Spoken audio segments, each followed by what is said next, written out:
আসসালামু আলাইকুম। স্বাগত জানাই সবাইকে এই ভিডিওতে। রাষ্ট্র কে চালায়? আমি সবসময় একটা কথা বলি, কেউ হয়তো ভাবতে পারেন মুদ্রা দোষ হয়ে গেছে, জেনেটিক ডিজঅর্ডার। আবারও বলছি, একটা জেনেটিক ডিজঅর্ডার মানে সম্বলিত জাতির আসলে সমস্যার আর অন্ত নাই।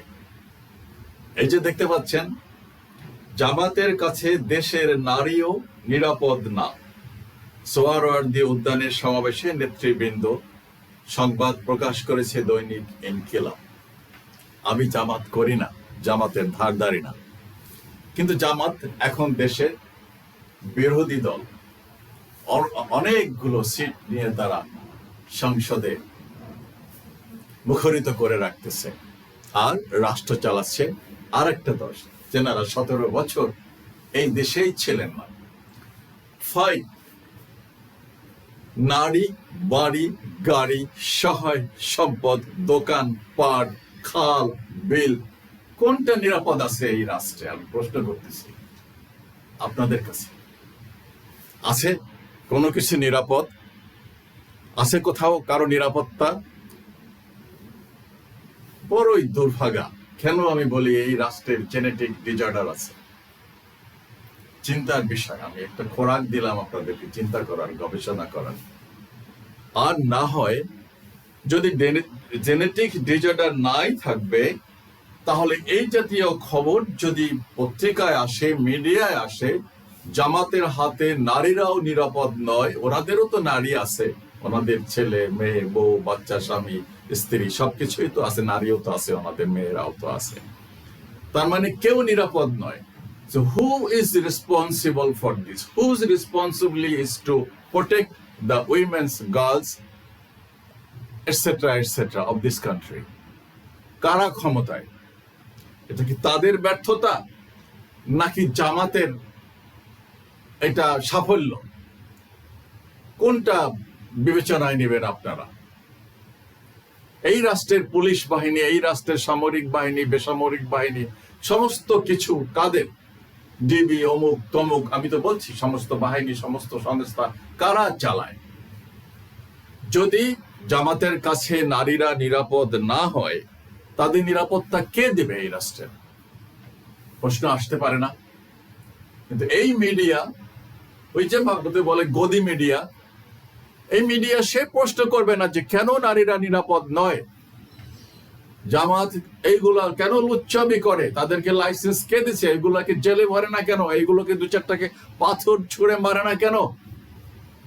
জামাত যদি ধর্ষক হয়, তাহলে তারা পার্লামেন্টে কথা বলে কিভাবে? কে দেবে জবাব? আছে রাষ্ট্র ক্ষমতায় যারা আছে, গুপ্ত থেকে সুপ্ত হয়েছে জবাব দেওয়ার। আমি জামাত করি না, জামাতেরই উচিত এটার জবাব চাওয়া। শফিকুর রহমানের উচিত এটার জবাব চাওয়া, তার উচিত এটার জবাব দেওয়া। With due respect doctor Shafiqur Rahman সাহেবকে আমি বলছি যে আপনি কি দেখেন এগুলা? তার জবাব আছে আপনার কাছে, পার্লামেন্টে জবাব দিবেন, স্পিকারের সামনে দাঁড়ায়া, ফুল বেঞ্চে সংসদের। পারবেন না? আমি নিজেই লজ্জিত বোধ করি। এরকম রাষ্ট্র চায় না। আর বলছি তো, এই জেনেটিক ডিজঅর্ডার দূর করার একমাত্র উপায় হলো এই নতুন প্রজন্মগুলো ঐক্যবদ্ধ হয়ে সব খেদানো। যে ভারতে দেখেন নাই কি হয়েছে? আমি তো বলছি সারা পৃথিবীতে এই এই আবর্জনাগুলো, আমার মতন যারা আছে, এই আবর্জনাগুলো এই সমস্ত কথাবার্তা বলে। এগুলাকে একদম সাইজ করা উচিত।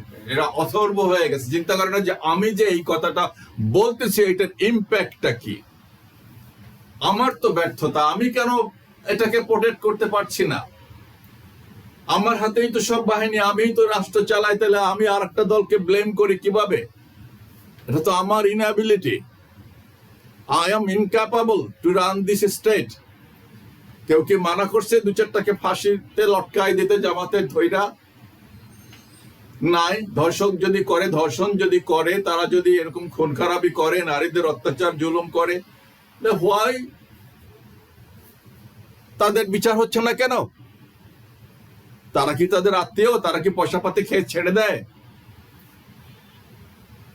আমি নূতন প্রজন্মকে বলছি, জিজ্ঞেস করবেন নিজের বিবেকের কাছে যে আসলে কারা এই দেশে ভালো মানুষ, কাদের এই রাষ্ট্র চালানো উচিত, বা এই রাষ্ট্রের একটা আমূল পরিবর্তন কিভাবে আসবে। এই পারস্পরিক দোষারোপের রাজনীতি আর কতকাল চলবে? সারা জীবনে এইগুলো দেখলাম, যত কিছু ঘটনা ঘটে দোষ সব বিরোধী দলের, নাহলে তমুকের। ভারতে দেখেন না, গদি ছাড়বে না, ছাড়বে না, ছাড়বে না। নিট পরীক্ষা, একটা পরীক্ষাকে কেন্দ্র করে বাণিজ্য, কোটি কোটি টাকার বাণিজ্য, দলীয় লোকদের কোশ্চেন পাস করে, এটাও একটা রাষ্ট্র। মাত্র শুরু। সারা পৃথিবীতে এটা হওয়া উচিত, একটা রিসাফল দরকার পৃথিবীতে। এই বাংলাদেশে তো দরকার একেবারে আমূল সব উল্টায় পাল্টায় ফালাই দেওয়া উচিত, এগুলো পুরানো আবর্জনা।